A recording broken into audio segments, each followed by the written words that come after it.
আসসালামু আলাইকুম। মধ্যপ্রাচ্যে আমেরিকার মেরুদণ্ড ভেঙে দিয়েছে ইরান। ইরান গত রাত্রে ব্যাপক হামলা চালিয়েছে মধ্যপ্রাচ্যে। উল্লেখযোগ্য ক্ষতি হয়েছে আমেরিকার, এবং এটা বিশাল একটা ক্ষতি হয়েছে আমেরিকার, যেটা গত রাত্রে হামলায় করছে।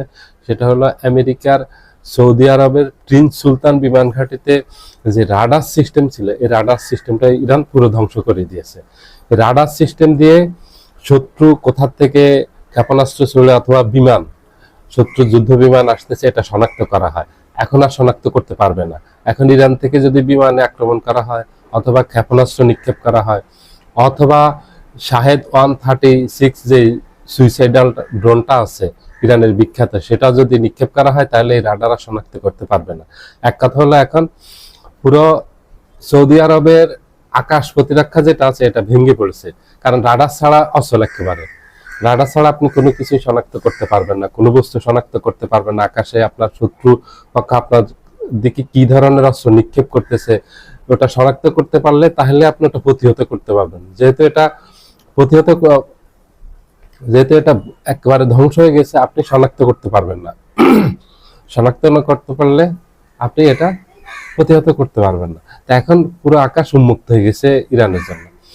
তার আগে কুয়েতের যে আকাশ প্রতিরক্ষা ব্যবস্থা ছিল আমেরিকার, সেটা ধ্বংস করে দিয়েছে। মোটামুটি মধ্যপ্রাচ্যে যতগুলি আকাশ প্রতিরক্ষা ব্যবস্থা ছিল, ওগুলি ধ্বংস করে দিয়েছে। রাডার ব্যবস্থার মাঝে অনেকগুলি ধ্বংস করছে। আর গুরুত্বপূর্ণ এটা ছিল সৌদি আরবের প্রিন্স সুলতান ঘাঁটিটা, খুবই গুরুত্বপূর্ণ ছিল আমেরিকার জন্য। এটা রাডার ব্যবস্থা ধ্বংস করে দিয়ে মধ্যপ্রাচ্যে ইরান আমেরিকার একেবারে মেরুদণ্ড ভেঙে দিয়েছে। এখন আর মধ্যপ্রাচ্যের যুদ্ধে ইরানের কাছে আমেরিকা মাথা অথবা শির দাঁড় করে দাঁড়াতে পারবে না। এখন যেখানে আঘাত করবে ইরান, সেখানে আঘাত আনবে। এখন একেবারে উন্মুক্ত ইরানের জন্য সৌদি আরবের আকাশ, এবং কাতার, কুয়েত, আরব আমিরাত, ওমান, বাহরাইন, এইগুলির একেবারে ইরানের জন্য উন্মুক্ত হয়ে গেছে। আর ইসরায়েলের তো ওটা একেবারে আকাশ প্রতিরক্ষা ব্যবস্থা ভেঙে দিয়েছে, এবং ইসরায়েলেরও রাডার ব্যবস্থা ব্যাপক ক্ষতি হয়েছে। ধারাবাহিকভাবে ইসরায়েলও হামলা চলতেছে। এই হামলা অব্যাহত থাকবে, এই হামলা বন্ধ হবে না। এই যুদ্ধ আপাতত শেষ হবে না। এই যুদ্ধ আগামী কয়েক মাস অথবা কয়েক বছর চলতে পারে। কারণ ইরানের প্রস্তুতি আছে ইতিমধ্যে, আমেরিকাও প্রস্তুতি নিচ্ছে দীর্ঘ যুদ্ধের, এবং ইসরায়েলও দীর্ঘ যুদ্ধের প্রস্তুতি নিচ্ছে। আন্তর্জাতিক অনেক সংবাদ মাধ্যম এই সংবাদগুলি প্রচার করছে যে ইসরায়েল এখন 60টা ফ্রন্টে যুদ্ধ করার প্রস্তুতি নিচ্ছে, এবং দীর্ঘ প্রস্তুতি নিচ্ছে কয়েক বছরের। ইরানের সাথে যুদ্ধ, লেবাননের হিজবুল্লাহর সাথে তো অলরেডি চলতেছে, এবং এদিকে সিরিয়ার সাথে যুদ্ধ হতে পারে, ফিলিস্তিনের সাথে।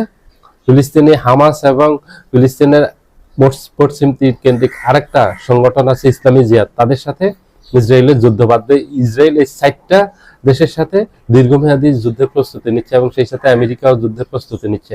কারণ আমেরিকা এখন চাইলে যুদ্ধ থেকে পালিয়ে যেতে পারবে না। এটা ডোনাল্ড ট্রাম্পের ইচ্ছার উপর নির্ভর করে না এখন আর যুদ্ধ। এখন এখানে আন্তর্জাতিক অনেক দেশ, আঞ্চলিক অনেক দেশ এটার সাথে যুক্ত হয়ে গেছে। এখন ভিতরগতভাবে চীন যুক্ত হয়ে গেছে, এটার সাথে রাশিয়া ভিতরে যুক্ত হয়ে গেছে। রাশিয়া ইরানকে সহযোগিতা দিচ্ছে। এটা আমেরিকার গোয়েন্দা সংস্থা সিআইএ তাদেরকে রিপোর্ট করছে, এবং ইউরোপীয় গোয়েন্দা সংস্থা রিপোর্ট করছে যে ব্যাপকভাবে ইরানকে সহযোগিতা করতেছে রাশিয়া, সুইসাইডাল আধুনিক ড্রোন দিয়ে, এবং আরো অন্যান্য অস্ত্র দিয়ে দিচ্ছে।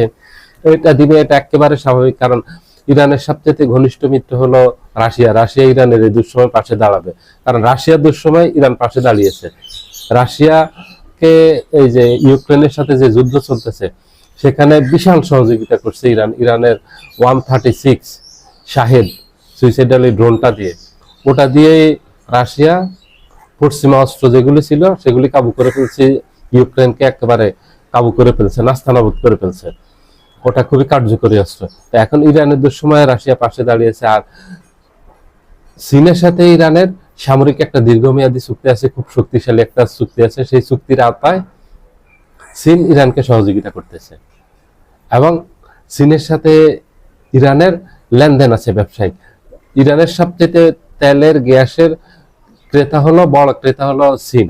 চীনের সাথে বহুমুখী সম্পর্ক হলো ইরানের। তো চীন ইরানকে সহযোগিতা করবে। চীন যেমন ইরানকে আধুনিক রাডার ব্যবস্থা দিয়ে করতেছে, এবং আরো উল্লেখযোগ্য যে লজিস্টিক সাপোর্টগুলি প্রয়োজন ওগুলি দিচ্ছে। চীনও ইরানের পাশে আছে। তো এইভাবে ধীরে ধীরে এই যুদ্ধের পরিধিটা বাড়তেছে, যত বাড়বে যুদ্ধ তত দীর্ঘস্থায়ী হবে, যুদ্ধ আপাতত শেষ হবে না। সবাই ভালো থাকবেন, আল্লাহ হাফেজ।